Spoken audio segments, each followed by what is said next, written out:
अभी कुछ दिन पहले ना मैं इंस्टाग्राम देख रहा था, उसमें देवेंद्र फडणवीस की पत्नी अमृता फडणवीस की एक वीडियो हर जगह शेयर हो रही थी। देखने में तो साधारण सी योग वीडियो थी, पर उसका कमेंट सेक्शन इतना शर्मनाक था कि लिटरली उसमें से आधे बंदों को सिर्फ कमेंट्स के लिए जेल हो सकती है। और ये कोई आइसोलेटेड केस नहीं है, आज इंस्टाग्राम पर आपको ऐसे कमेंट्स और कंटेंट की बाढ़ मिल जाएगी। ये कहना गलत नहीं होगा कि इंस्टाग्राम जो है वो सॉफ्ट पॉर्न का हब बन चुका है। आज इंस्टाग्राम पर लोगों का माइंड इतना करप्ट हो चुका है कि अगर कोई लड़की थोड़ा सा भी टाइट कपड़े पहनकर या वेस्टर्न कपड़े पहन ले तो उसे तुरंत ऑब्जेक्टिफाई कर दिया जाता है। और भाई साहब ये ऐसे ही नहीं हुआ है, भारत जो है ना वो आज पॉर्न फिल्म बनाने की फैक्ट्री बनता जा रहा है और पॉर्न का कंजम्पशन भारत में हद से ज्यादा बढ़ चुका है। फॉरेन कंट्रीज की सोसाइटी पहले से इस महामारी से जूझ चुकी है। अमेरिका के अंदर लॉस एंजलिस में एक डेप्यूटी मेयर को अरेस्ट कर लिया गया क्योंकि भाई साहब जो थे वो सोशल मीडिया पर एडल्ट कंटेंट देखते देखते इतने कामुक हो गए कि पास बैठी किसी महिला को मोलेस्ट कर डाला, जो कि एक अंडरकवर ऑफिसर थी। अमेरिका में ही 30 साल का एक व्यक्ति पोर्नोग्राफिक कंटेंट का आदी था। लड़कियों को डेट पर ले जाने में शर्माता था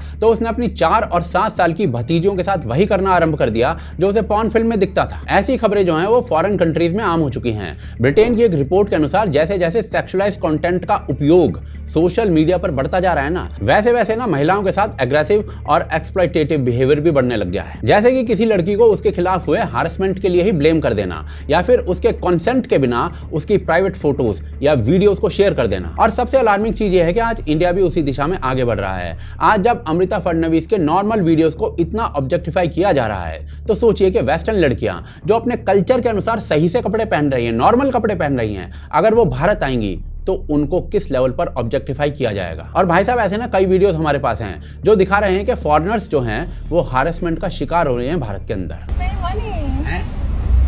बाहर का देखा नहीं है मैम जी, बाहर का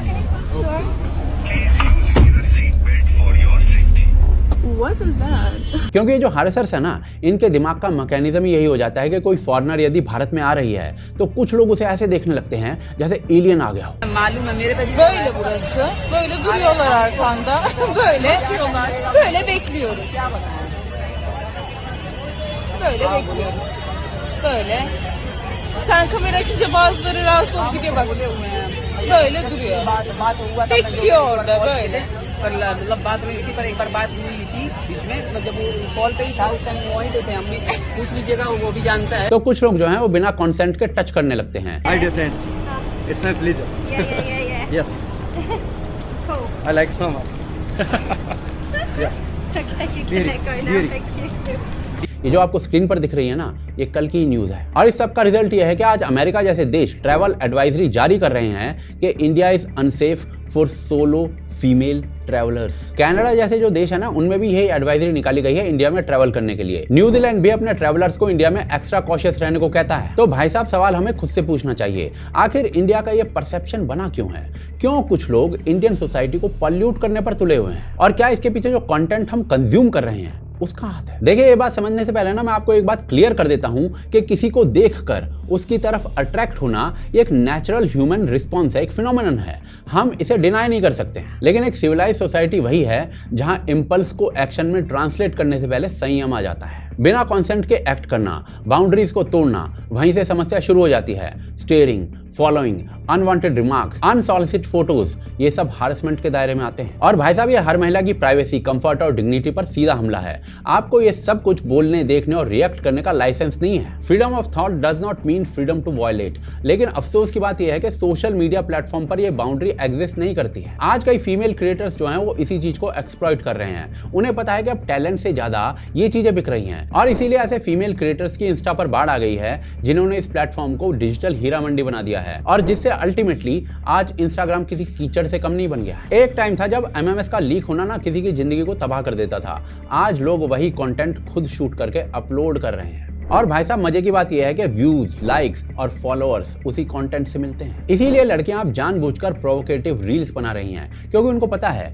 जब इतनी सी स्किन दिखाने से इतना पैसा मिलेगा, इतने ब्रांड डील्स मिलेंगे, इतने लाइक्स मिलेंगे, तो कोई क्यों भाई रियल टैलेंट से फेमस होना चाहेगा। पर सबसे खतरनाक बात इसमें आपको पता है, इन रील्स पर ना कोई एज रिस्ट्रिक्शन नहीं होती है। कल्चरल रिफ्रेम नाम की एक ऑर्गेनाइजेशन ने एक पूरी रिपोर्ट तैयार की है कि कैसे सॉफ्ट पॉर्न 10 साल की उम्र से ही बच्चों को मानसिक गुलाम बनाना शुरू कर देता है। टाइम्स ऑफ ऑफ इंडिया ने सर्वे किया जिसमें निकल कर आया कि पॉर्न देखने वाले 70% छात्र 10 वर्ष की उम्र में देखना शुरू कर देते हैं। 31% लड़के वायलेंट पॉर्न देखते हैं। 93% लड़कों ने माना कि पॉर्न उनके लिए एक ड्रग की तरह है और 86% के अनुसार पॉर्न देखकर ही वो सेक्सुअली एक्टिव रह पाते हैं। ये 2015 में था।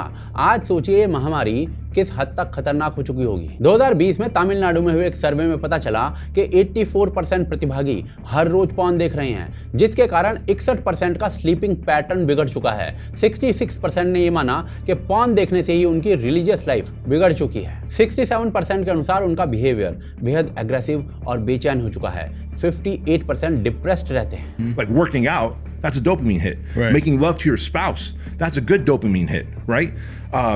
Doing a hard day's work and feeling accomplished, that's a good dopamine hit.